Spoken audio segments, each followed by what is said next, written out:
Welcome, everybody, to another episode of Strife's Sanctum podcast. My name is Citizen Strife, and this week is Anime Talk. Specifically, the anime of this season. So, if you're not familiar with these, I watch dubs, so I may or may not be up to date on things. Maybe a week or two behind on the uploads, or, shows may not show up. But by and large, the idea is I keep to as current as the shows that I have seen, which I pretty much keep up to date as pretty soon as possible. And I talk about what I speculate what's going to happen, or especially like this late into a season, 7, 8, 9 episodes in, we're getting towards the end, but they haven't solidified the ending yet. So there's still a lot that can happen, but shows have pretty much stuck the landing for the most part because they've gotten far enough along that they've done what they've set out to do without fucking up, or in the case of fucking up, have fucked up already, unless they just can't stick the landing of the ending, which they haven't gotten to yet. So I like to do speculative stuff or talking about things that I notice.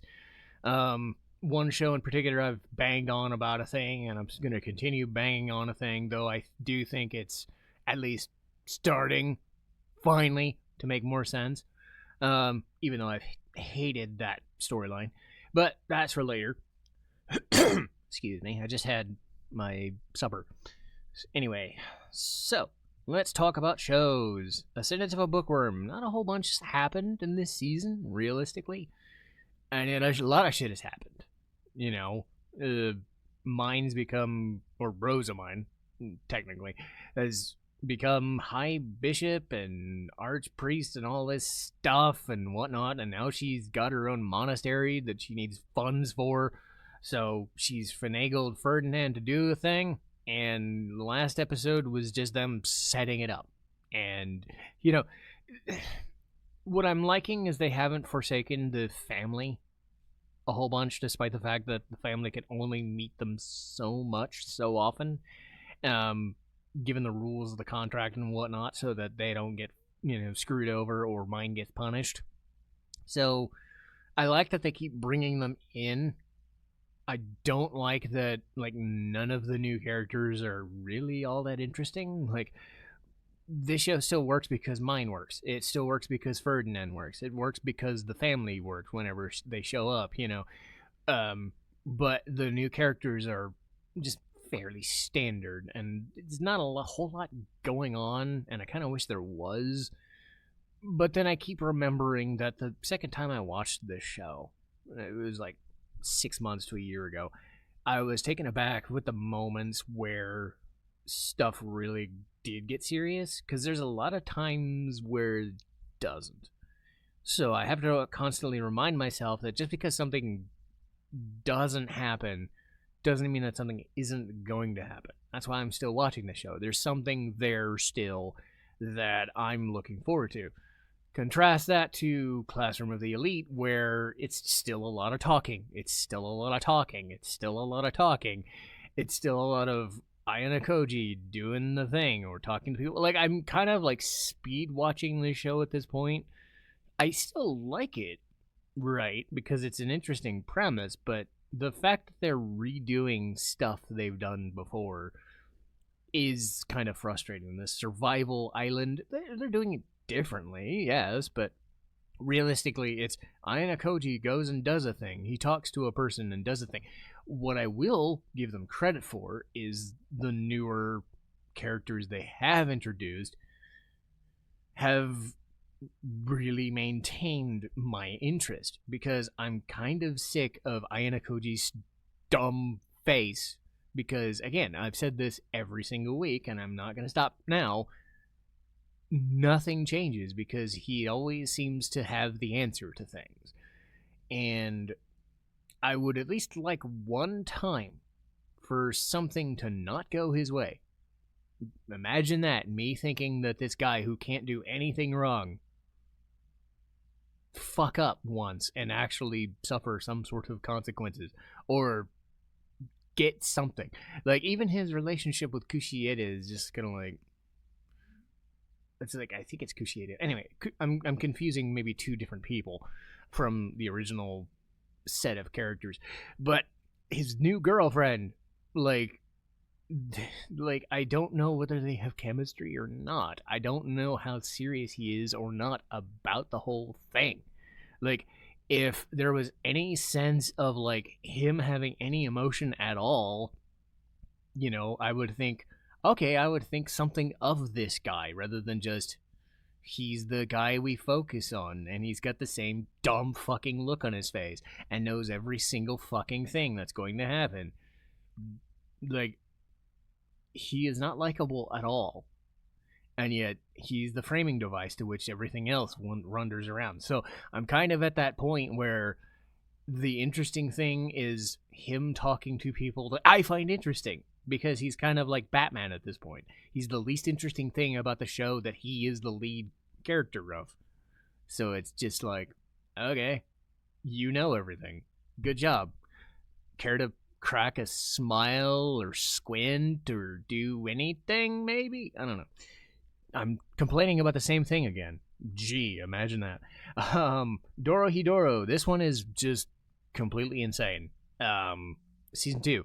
Master is dead, and stuff has happened, and Kanan is human again, sort of. Nikaido turned into a male, sort of, to train to become a sorcerer and whatnot, but she beats the shit out of Cross Eyes, and other people are in fucking danger because Kanan, well, the human form, the sort of not same guy, but really is the same guy. Like, they're getting towards the end of the season, and shit is going south, and it's hard to explain this show point by point because it's... I forget if I've made this analogy before. It's like... or this comparison. It's like an anime version of Super Mario Brothers 93, the movie with Bob Hoskins in it, where, like, everything that happens is weird. I mean, it's a good version of that, and I like it, but trying to explain anything that's going on in it is kind of stupid. Not in the Fooly Cooly or Don kind of strange, just in the, like, the way the setting is, the way the visuals look. It's an ugly, disturbing mess of horror comedy, and specifically comedy, but the visual horror of just the way everything looks is unique. But I'm curious, like, how it's going to end, because they haven't really done anything. Like, they've led to certain things, but they haven't, like, gotten to the full-on explanation of, like, who is what, where is what, how is what, why is what. And I'm wondering if they're going to have another season or something, because it does feel like an episode or two left to go. Not like 2-episode finale syndrome. This is more just, we haven't really explained everything, and we should, but we're running out of time, so I'm wondering if they're going to wait on that. Devil May Cry Season 2. I'm liking this quite a bit.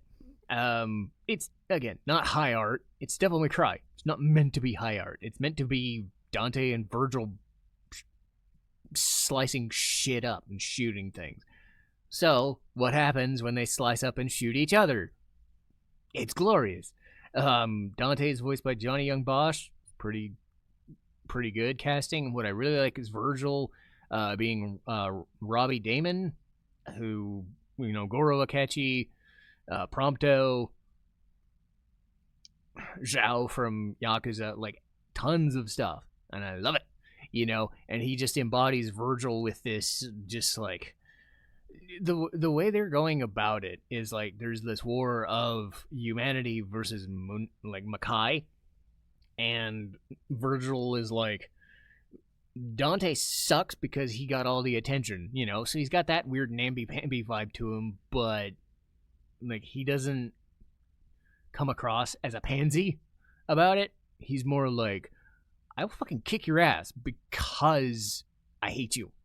Like, it's so simple. Like, I am better than you because I was trained in hell.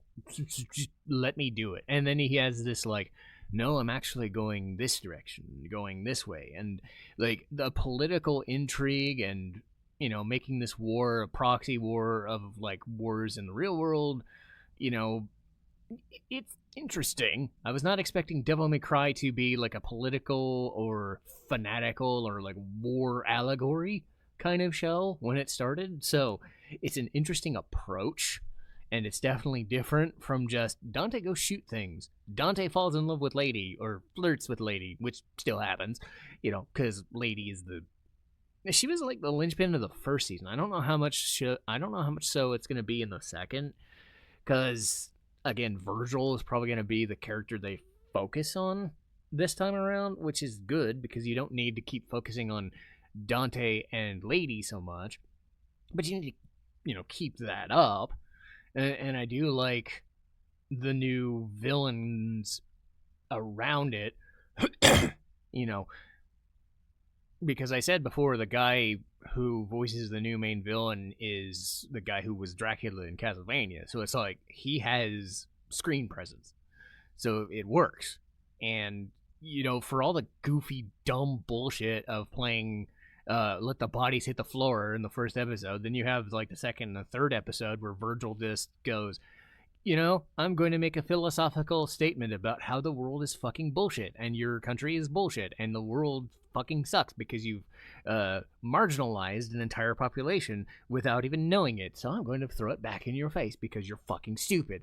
And then while I do that, I'm going to go kill everything that tries to stop me because I can. So there's some edge to it, and I love it. It's self-aware, stupid nonsense, and I love it. Speaking of self-aware, and I've made this point over and over and over again, and I'm still going to keep making it, Yota should be with Hikawa, and Minato should be with Miki, and they've crossed the streams, and they've made, like, weird signals. Like, they've kind of made it where any relationship could happen rather than just finding out, hey, you should just filter down the path that makes the most sense chemistry-wise. But now they've kind of solidified that Hikawa doesn't hate Minato too much anymore. So they're going to like each other, and that's how that's going to happen. But now it's like a waiting game for Yota and Miki, and the last couple of episodes have been about her. And I'm like, yay, Miki is best girl. So even though she shows about Hikawa and her struggles, it's like Miki has her own. And, she has amazing chemistry with the rest of the cast. I do like that the four main characters all seem to have chemistry with each other, even if their romantic choices aren't the best, because they should just flip them. But hey, it's a good, like, easy to watch show, and because it's made by the person who did Polar Opposites, because season 2 is coming, it goes about romance and relationships in a different way, and I guess that's what they're going for, is the uncertainty of it from a dramatic perspective rather than a comedic one. But at the same time, it is weird because one or two of the characters is really good, and a lot of my issues with Minato have finally gotten solved. I actually do like her, and I'm not just using her as a fucking like savior complex thing. I actually do kind of want, that at least solves the issue a little bit more. Because again, for the first 5 or 6 episodes, I was detesting this guy, and I still kind of do, but more so because Hikawa and Yota get along. But when Yota flat out says, I love Miki, or I think I love Miki, but then this recent episode comes by and he's alone with her and he doesn't do anything on it.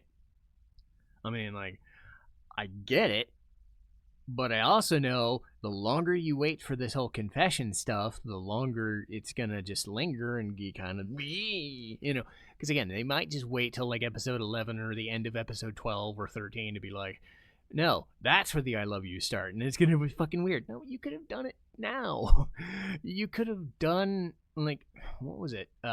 Too Many Losing Heroines pulled off a confession like, even if it was a minor character, they pulled off a confession scene in like episode 3 or episode 2 or 3, right?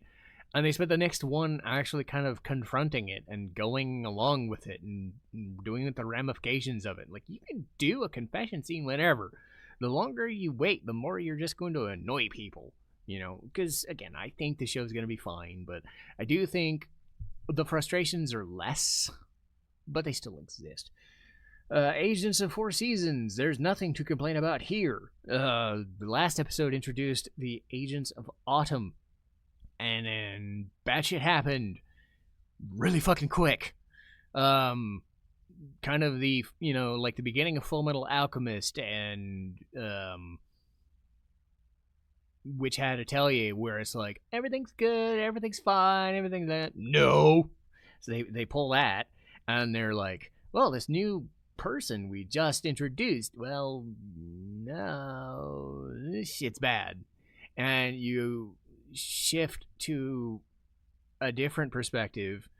You know, you learn about a different agent while Sakura and Higanagiku are trying to figure out where they're supposed to go next. You learn about the Agent of Autumn and her relationship with her handler and guard, but that turned south really quickly. I still wish like we would get names to faces. The one thing I don't like is they've never really explained who is after these agents or what weird, like, I wish there was some backing of like, okay, there's these people with guns and bullets and missiles and shit that are these covert agents. Why are they fighting them? Like, I know that these agents have powers and whatnot, and they're, you know, kind of solemn bound not to cause too much a stir, but they're called like insurgents, and it feels weird. Like, it feels like I was in medias res to some sort of thing. Like,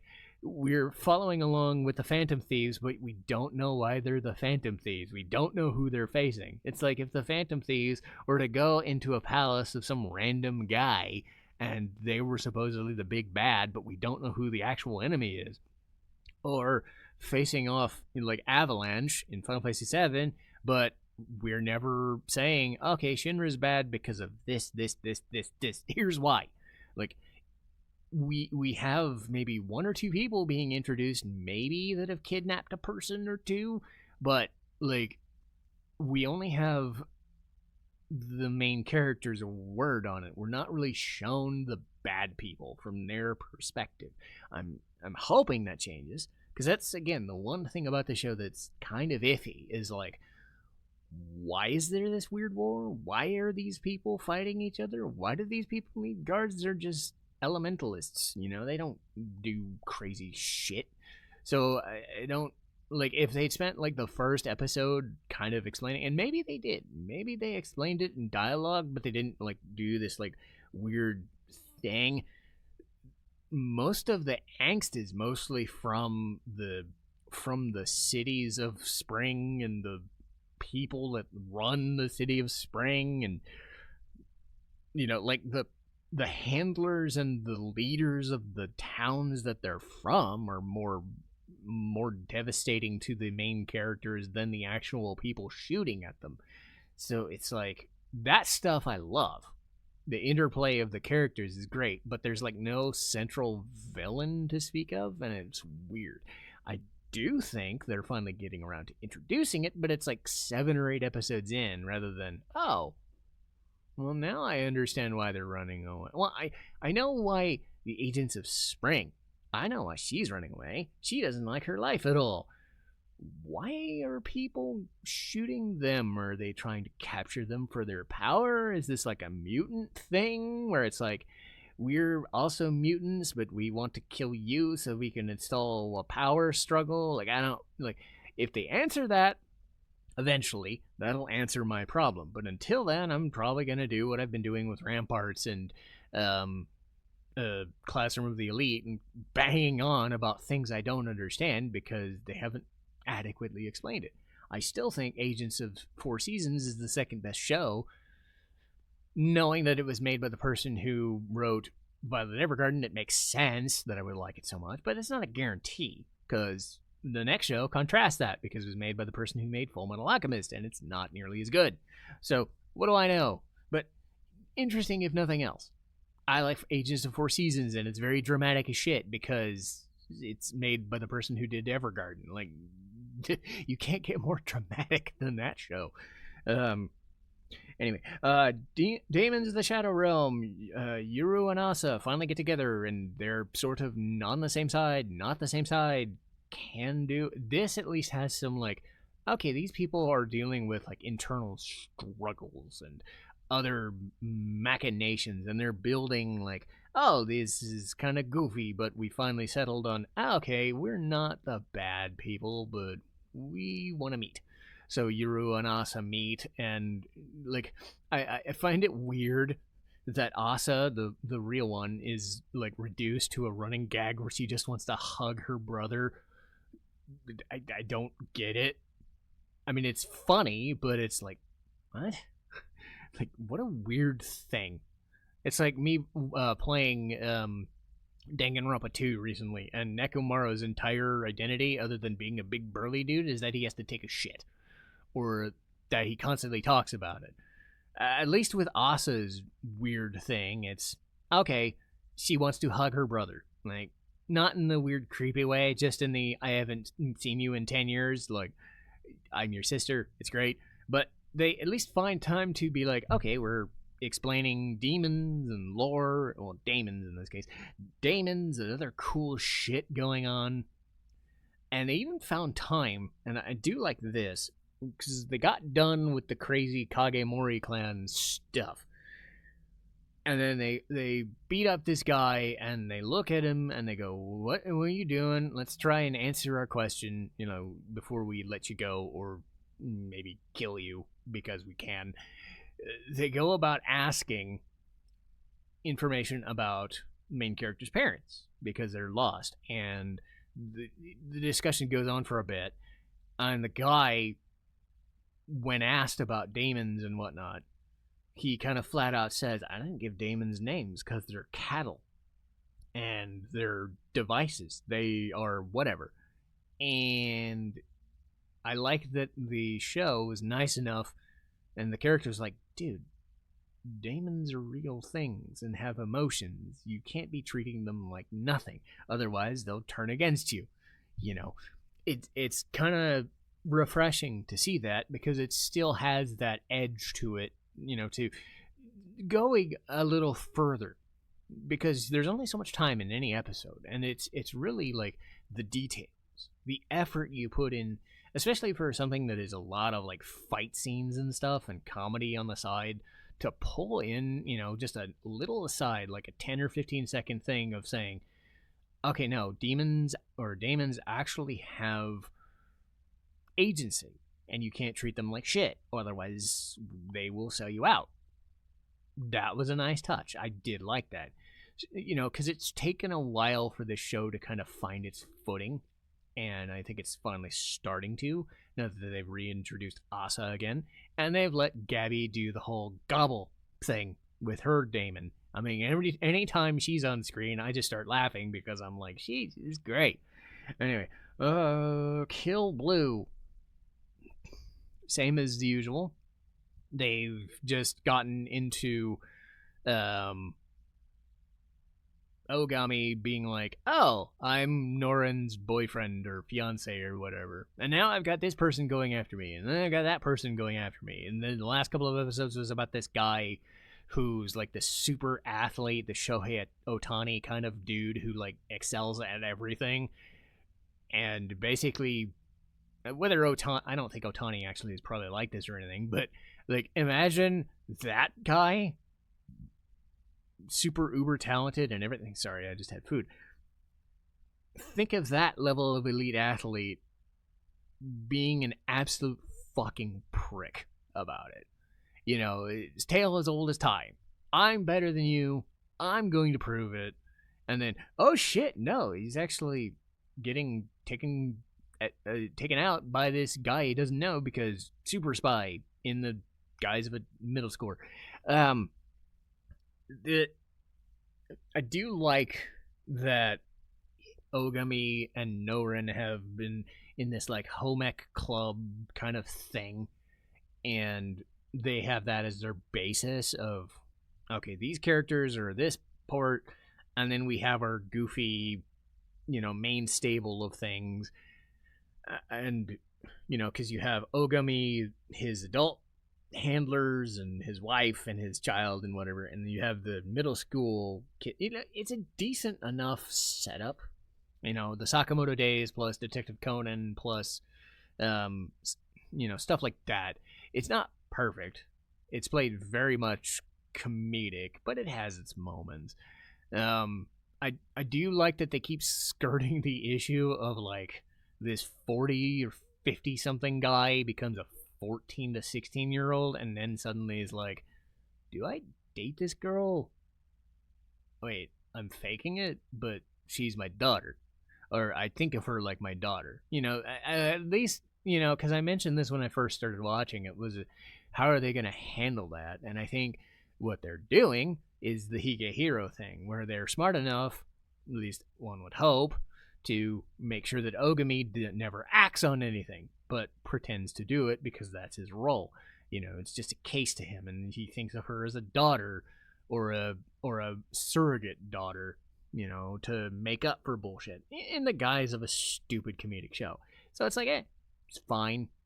A couple more to go. Needy Girl Overdose. Last episode was mostly about Kashi, and she is getting sick of being taken advantage of at her work and by her boyfriend, who's this scumbag, like, not very well off musician who's not really a musician anymore but thinks he's a musician.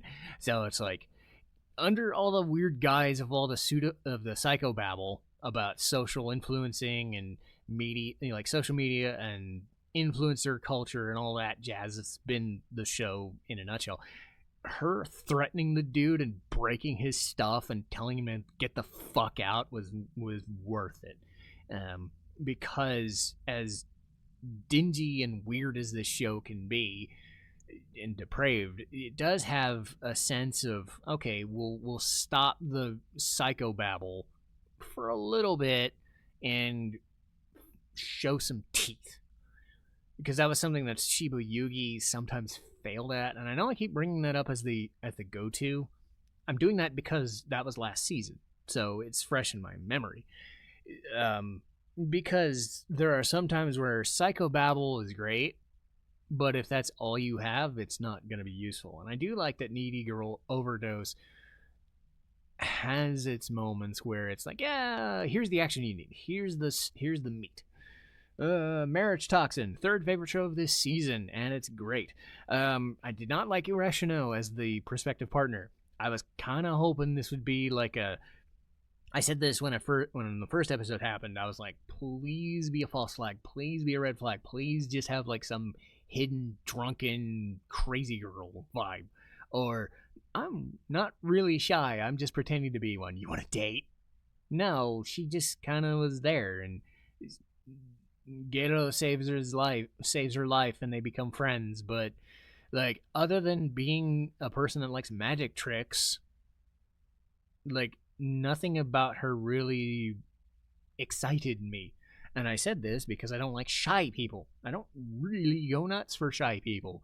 And in literature and games and TV shows, it's just like, there's only so much you can do with it. And I'm kind of happy this was like 2 to 3 episodes and it's done, because she didn't really bring a whole lot to the table. And like, there's only so many variations of that sort of character. At least with the first one, you had a little bit of uniqueness, even though, like, Robin Hood lady selling art pieces, but she likes Shark Week. Like, that's unique enough. Again, this show is weird because there's weird things you can do with the premise of this superpowered assassin dude trying to find a date and trying to find a wife, and specifically trying to find a wife. Like, it does matter which one you find.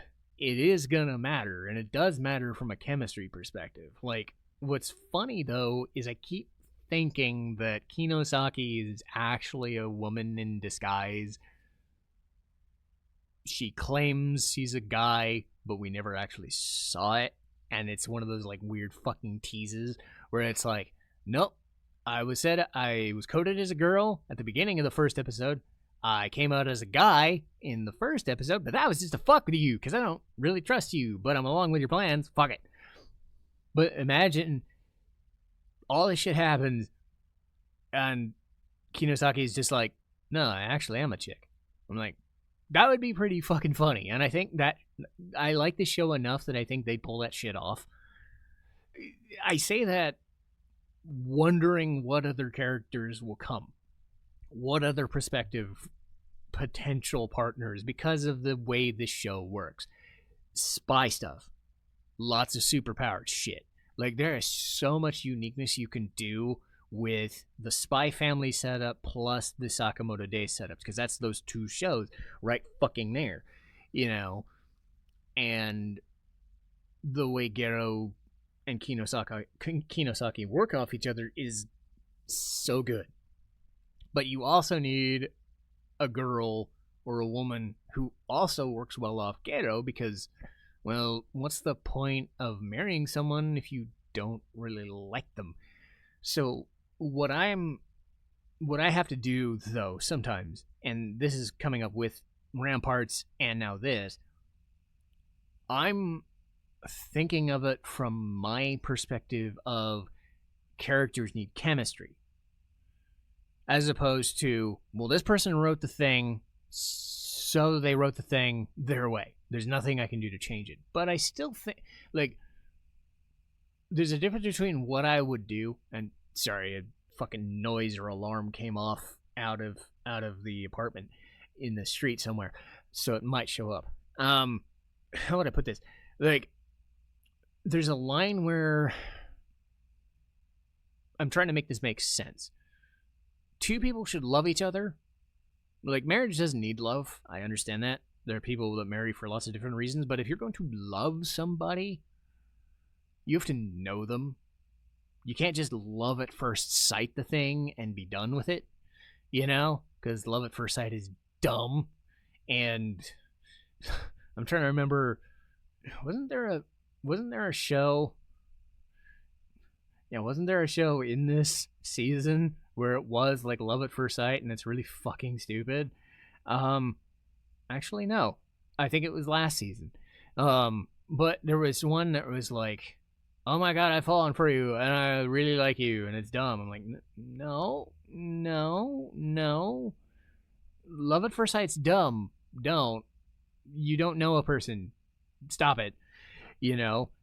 I do like that Marriagetoxin goes against that and says, you know, we're not just going to pick somebody just to pick somebody, because that's not going to fucking work. That's not going to fucking fly. And Ramparts is kind of weighing their options. So me as a viewer, I think what I'm doing is projecting my biases of characters against what the writer is giving me. So that's my own issue, I think. I'm trying to explain it. Like, my issues with Minato and Hikawa being together, or like Gero going for Ureshino, like, as options, mainly fall to, I don't think they have chemistry.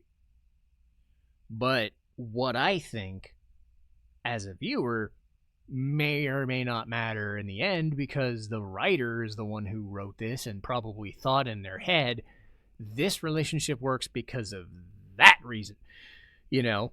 And maybe that makes more sense now. Maybe it does. I'm trying to explain it in a way that makes sense. Man, that alarm is annoying. Hopefully it doesn't show up. Anyway, I wanted to get that out of the way because these are two shows that, again, I'm projecting my thought process of what relationship would or should work. You know, maybe that's, you know, the shipping mentality, right? But I'm trying to go about it in a little more thoughtful way because, again, I am projecting a bias, you know, because I don't like shy people as a rule. So, you know, but maybe Gero and Ureshino would have found something interesting together. But at the end of the day, of the three people that I've seen in the show, Kinosaki's the one that makes sense. So I keep thinking, I kind of want them to pull the rug out from under us and just be like, no, I was a girl all along, and I kind of actually like you. That's like, well, that would make this search weird.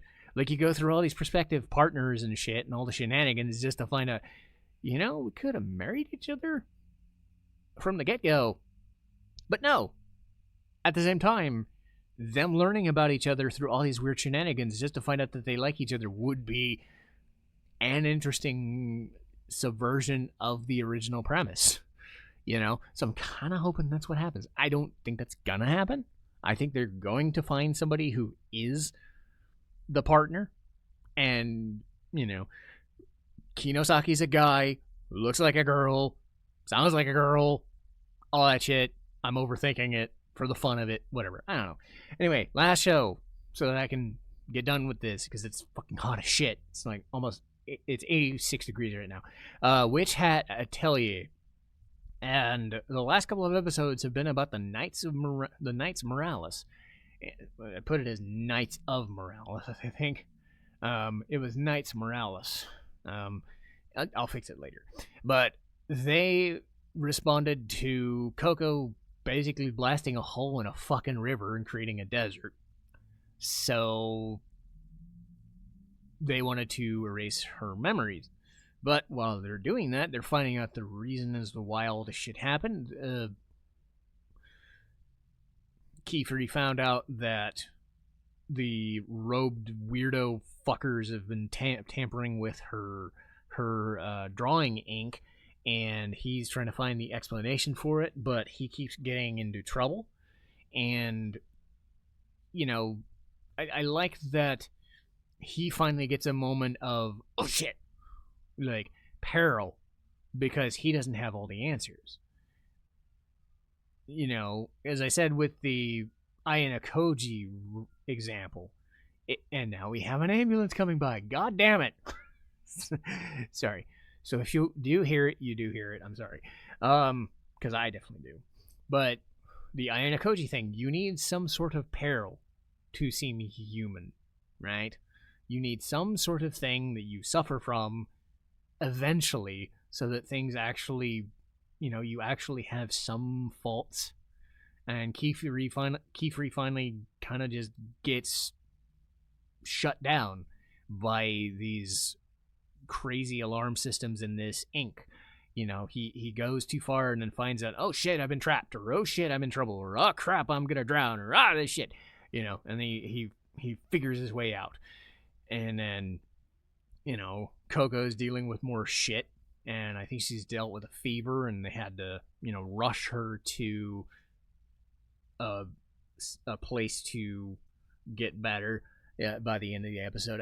There's a lot of like moving parts to Witch Hat Atelier that works so well, and this is like a level 10 show, right? 10 out of 10, and it keeps on going because there's so many layers. This is a show, and I was talking about Agents of Four Seasons, where one of the issues is they're not telling me everything I want to know. This is a show that doesn't leave anything to chance, but it doesn't matter that it doesn't. They're giving you the entire basis of everybody's feelings, and even if they don't get to it right away, they will get to it. Oh, sorry, knocked into my pop filter. They tell you everything that's going to happen, and they build on things, and they tell you, okay, there are consequences to everything we do, and this is why. Stuff that happened a few episodes ago pan out and show up later and make big strides. There's always some word, some phrase, some visual, some music cue, something in this show that builds on something else and is huge and makes everything work. It is an enthralling sort of show, and it's played mostly for laughs, but again, in that dry humor. Again, the Freerin example. I know I keep using the Freerin example, but still, that's the vibe I keep getting with the show, and I don't throw that out lightly. This one is great. I know that's like Captain Obvious shit here, because it is one of the best shows of the season, if not the best in most people's eyes. But when the words instant classic get thrown around, they don't get thrown around lightly. And this is one of those that I didn't read the manga because I tend not to read mangas first. But, you know, there's always reasons why a show could or could not be as hyped as it is. This one is as hyped as it is for a reason. And it has no signs of slowing down, and I love every second. But even though I love every second of it, there are times I have to call it a day. So, let's see what's coming up next, shall we? No, don't switch. Okay, make sure. Okay, good. I'm still very good. Anyway, I was switching over to Discord here. 1 second.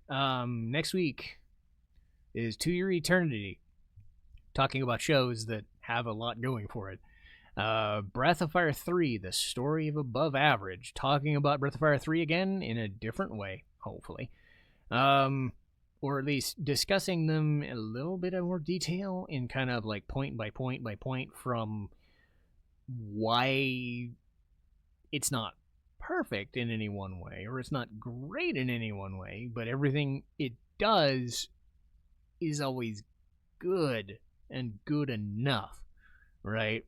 And that's kind of the point. Because I originally called it The Story of Good Enough.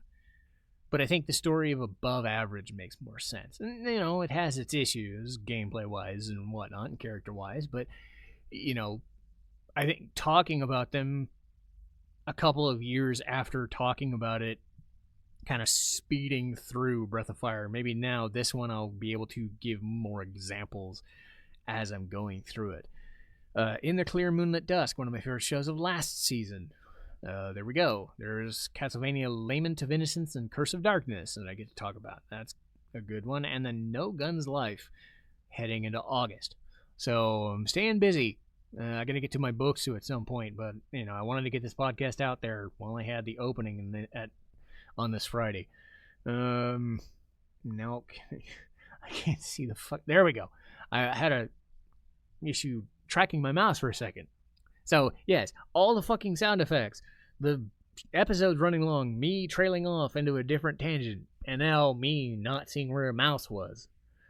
Gotta love trying to record things on the fly. Anyway, that'll do. I will see you next time. Citizen Strife, signing off.